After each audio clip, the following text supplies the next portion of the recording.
10 2024 की रात पश्चिम बंगाल के कोलकाता में आरजी कर मेडिकल हॉस्पिटल में जूनियर महिला डॉक्टर के साथ दुष्कर्म और हत्या की घटना से पूरे देश में आक्रोश है। इस घटना का विरोध देश भर में हो रहा है। देश भर के लोग, डॉक्टर और मेडिकल छात्र सड़कों पर उतर आए हैं। हालांकि पुलिस ने संजय रॉय नाम के एक शख्स को गिरफ्तार किया है, पर इसके पीछे और भी कई लोग हैं। अब इस मामले की जांच सीबीआई कर रही है। सीबीआई के आने के बाद इस केस में कई चौंकाने वाले खुलासे हुए हैं।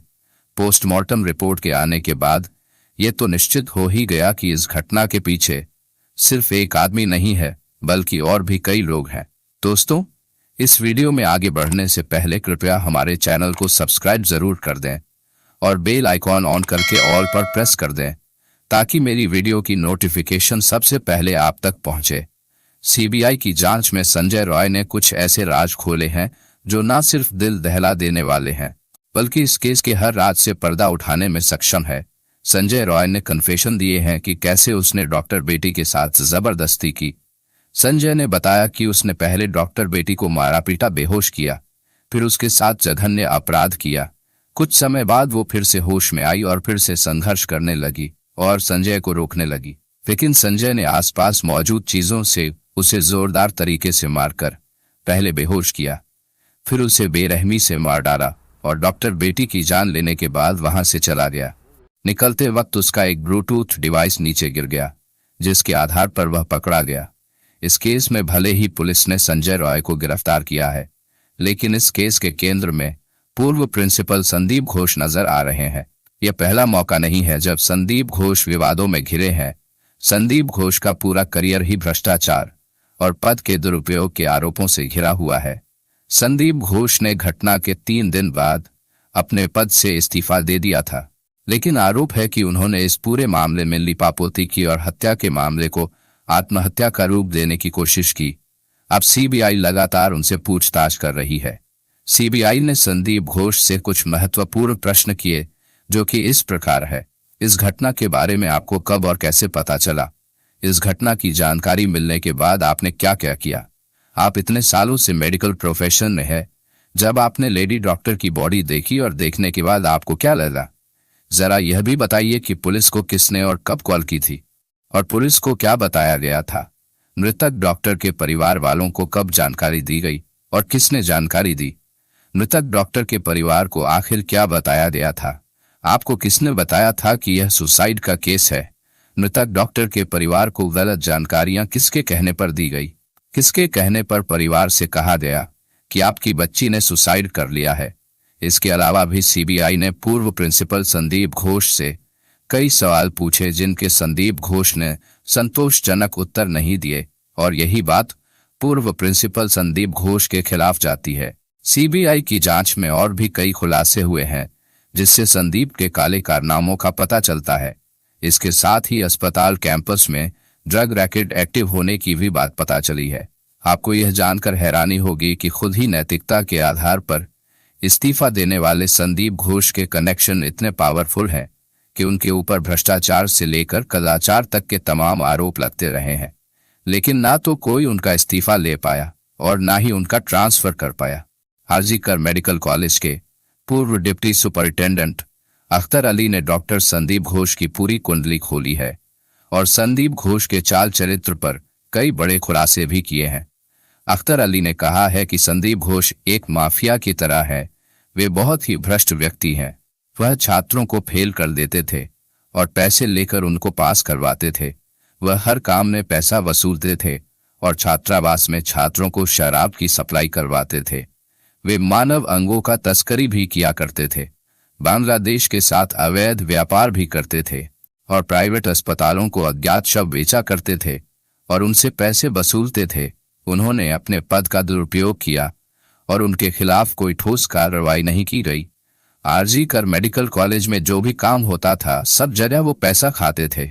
यही नहीं, अगर उन पर कार्रवाई किया जाता था तो वो स्टूडेंट्स से आंदोलन भी करवाते थे और अपने ऊपर हो रही कार्रवाई को रुकवा देते थे। डॉक्टर बेटी का ये केस भी संदीप घोष की वजह से दुनिया का पहला ऐसा केस बन गया जिसमें पहले पोस्टमार्टम किया गया, फिर उसके बाद एफआईआर दर्ज किया गया। इस केस में कोलकाता पुलिस भी संदीप घोष की तरह ही इस घटना से जल्द पल्ला झाड़ना चाहती थी। इसलिए उन्होंने कभी संदीप घोष का बयान ही नहीं लिया और न क्राइम स्पॉट को सुरक्षित रखा। उन्हें डॉक्टर बेटी की शव जलाने की इतनी जल्दी थी कि शमशान में पहले से लाइन में 2 शव के होते हुए भी डॉक्टर बेटी की शव को पहले जला दिया गया। इस केस में आरजी कर मेडिकल हॉस्पिटल से जुड़ी कुछ चौंकाने वाली जानकारियां सामने आई है। कुछ ऐसे आंकड़े सामने आए हैं जो कई तरह के सवाल खड़े करते हैं। आरजी कर हॉस्पिटल में मारी जाने वाली जूनियर लेडी डॉक्टर अकेली इंसान नहीं थी। इससे पहले भी कई लोग मारे जा चुके हैं जिनका केस आज तक सॉल्व नहीं हो पाया है। इसलिए ऐसा भी कहा जा रहा है कि आरजी कर अस्पताल मर्डर मिस्ट्री का घर है। यह बात इसलिए भी कहा जा रहा है क्योंकि पिछले 23 सालों में 2001 से लेकर 2024 तक आरजी कई डॉक्टर्स की रहस्यमय तरीके से मौत हो चुकी है। आइए अब आपको सिलसिलेवार ढंग से बताते हैं कि 23 सालों में कई डॉक्टर्स की मौत पर आरजी कर अस्पताल की मिस्ट्री आखिर है क्या। पहला मामला है 2001 का। 2001 में सौमित्र विश्वास नाम के छात्र का शव आरजी कर मेडिकल कॉलेज के छात्रावास के कमरे में लटका हुआ पाया गया था। अभी के लेडी ट्रेनी डॉक्टर के केस की तरह ही अस्पताल के अधिकारियों ने तुरंत उस घटना को आत्महत्या करार दिया था, लेकिन पीड़ित परिवार और मृत छात्र के साथियों ने मौत पर संदेह जताया। सौमित्र की मां और उनके कुछ क्लासमेट्स ने आरोप लगाया था कि कॉलेज हॉस्टल में सेक्स रॉकेट चल रहा था। हॉस्टल में कई अश्लील काम किए जाने के आरोप भी लगे थे। कई छात्रों ने दावा किया था कि सौमित्र इन काली गतिविधियों का पर्दाफाश करना चाहता था, इसी कारण उसे मार डाला गया। पुलिस ने जांच शुरू की, लेकिन मामला जब कोर्ट तक पहुंचा तो कोलकाता हाई कोर्ट ने सीआईडी जांच का आदेश दिया। जांच के दौरान कॉलेज हॉस्टल के अंदर चल रहे पोर्नोग्राफी गिरोह की बात सामने आई थी। बताया गया था कि वीकेंड्स में छात्र सेक्स वर्कर्स को हॉस्टल में बुलाते थे। अगर सेक्स वर्कर्स नहीं मिलते थे तो मृत शरीर के साथ अश्लील हरकतें की जाती थी। सोचिए, यह कितनी मिस्टीरियस हॉस्पिटल है। जरा सोचिए कैसे एक लाश को निकालकर उसके साथ पोर्नोग्राफी बनाई जाती थी। और उस समय यानी हम बात कर रहे हैं 2001 की, उन्हें सुपर इम्पोज कर दिया जाता था, यानी उस लाश के चेहरे को हटाकर एडिटिंग करके किसी और जिंदा लड़की की तस्वीर लगा दी जाती थी। इससे अंदाजा लगा सकते हैं कि उस समय भी इस हॉस्पिटल में कितना घिनौना अपराध होता था। हालांकि यह मामला अभी तक अनसुलझा ही है। दूसरा मामला है 5 फरवरी 2003 का। इस दिन आरजी कर मेडिकल कॉलेज एंड हॉस्पिटल के हाउस स्टाफ अरिजीत दत्ता ने आत्महत्या कर ली थी। पुलिस ने बताया था कि अरिजीत ने पहले अपने हाथ में एनेस्थीसिया दिया, जिससे उसके हाथ में लकवा मार गया। फिर ब्लेड से उसने हाथ की नस काट ली। फिर हॉस्टल की छत से नीचे कूदकर अपनी जान दे दी। उसके पास से सर्जिकल चाकू भी बरामद किए गए थे। जांच के बाद भी कुछ निष्कर्ष नहीं निकला और मामला ठंडे बस्ते में डाल दिया गया। तीसरा मामला है अक्टूबर 2016 का। डॉक्टर गौतम पाल मेडिसिन विभाग के प्रोफेसर थे। उनके किराए के फ्लैट में उनका शव पड़ा हुआ था। बदबू आने पर पड़ोसियों ने पुलिस को सूचना दी। दरवाजा तोड़ने के बाद पुलिस ने उन्हें पहली मंजिल पर एक कमरे में बिस्तर पर मृत पाया, पर वहां कोई सुसाइड नोट भी नहीं था। इसलिए पुलिस ने अनुमान लगाया कि अचानक दिल का दौरा पड़ने से उनकी मौत हो गई होगी। हालांकि वह मौत के कारण की पुष्टि नहीं कर सके। आपको बता दें कि जांचकर्ताओं को उसके कमरे के फर्श पर खून के धब्बे और चेहरे पर कुछ चोट के निशान भी मिले थे, लेकिन उनकी मौत को लेकर अब भी रहस्य बरकरार है। चौथा केस है 2020 का, जब सेकंड ईयर की 25 वर्षीय जूनियर महिला डॉक्टर पल्लवी साहा की दुखद मृत्यु हो गई। डॉक्टर ने आरजी कर अस्पताल की 6ठी मंजिल से कूदकर आत्महत्या कर ली थी। दोस्तों और सहकर्मियों ने कहा कि शायद वह डिप्रेशन की शिकार थी। हालांकि इस मामले में कोई सुसाइड नोट नहीं मिला और डॉक्टर की मौत को लेकर कई सवाल भी उठे, जिनका जवाब आज तक नहीं मिल पाया है। खैर, अब हम आते हैं डॉक्टर बेटी की केस की तरफ।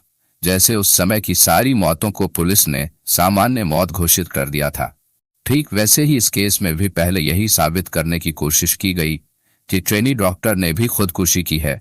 हालांकि मौका ए वारदात को देखकर पहली ही नजर में कोई भी इसे कत्ल का मामला समझ सकता था, लेकिन इसके बावजूद पुलिस ने पहले इस सिलसिले में सामान्य मौत का केस दर्ज किया, जबकि वारदात का शिकार हुई डॉक्टर न सिर्फ उसी हॉस्पिटल में काम करती थी, बल्कि उसकी बुरी तरह से जख्मी लाश हॉस्पिटल के अंदर ही सेमिनार हॉल में पड़ी थी। ऐसे में कत्ल के बजाय खुदकुशी का केस दर्ज करने के पीछे आखिर क्या वजह है? और कोलकाता हाई कोर्ट ने भी इस पर सवाल खड़े किए हैं। मामले की जांच कर रही सीबीआई को अब इसके पीछे की वजह भी जाननी होगी। और एक सवाल यह भी है कि इस पूरे मामले में डॉक्टर बेटी के उन चारों डॉक्टर सहकर्मियों की क्या भूमिका है, क्योंकि वारदात से पहले रात को पीड़ित डॉक्टर ने अपने 4 कलीग्स के साथ ही डिनर किया था। इसके बाद उसके बाकी कलीग्स तो वहां से चले गए, लेकिन डॉक्टर बेटी ने अकेले ही उस सेमिनार रूम में सोने का फैसला किया और जिसके बाद यह वारदात हुई। लेकिन ऐसे में फिलहाल सीबीआई भी यह जानना चाहती है कि उस डॉक्टर बेटी को आखिरी बार जिंदा देखने वाले उसके दोस्तों से उसकी क्या बात हुई थी और कैसी बातें हुई थी। क्या कत्ल से पहले या फिर कभी भी उसने अपनी सुरक्षा को लेकर कोई चिंता जाहिर की थी। इसलिए सीबीआई उसके दोस्तों से भी पूछताछ कर रही है। संदीप घोष के पीछे कुछ पावरफुल लोग हैं। ये इस बात से अंदाजा लगाया जा सकता है कि पहली बार इस पूरे मामले में सीबीआई द्वारा या फिर किसी भी इन्वेस्टिगेटिंग एजेंसी द्वारा प्रिंसिपल संदीप घोष से पूछताछ की गई है। यानी संदीप इतना पावरफुल आदमी है कि आज तक उससे किसी भी मामले में कोई भी पूछताछ नहीं की गई थी। लेकिन अब देखना यह है कि सीबीआई इस केस को सॉल्व कर पाती है या नहीं। क्या सीबीआई उस मासूम डॉक्टर बेटी को इंसाफ दिला पाएगी या फिर ये केस भी अन्य केस की तरह ही फाइलों के नीचे दबकर रह जाएगा और उस बच्ची के गुनाहगार यूं ही आज़ाद घूमते रहेंगे। खैर दोस्तों, हमारा और आपका काम है आवाज़ उठाना। हालांकि देश भर में जगह जगह डॉक्टर भी प्रोटेस्ट कर रहे हैं ताकि उस डॉक्टर बेटी को इंसाफ मिल सके।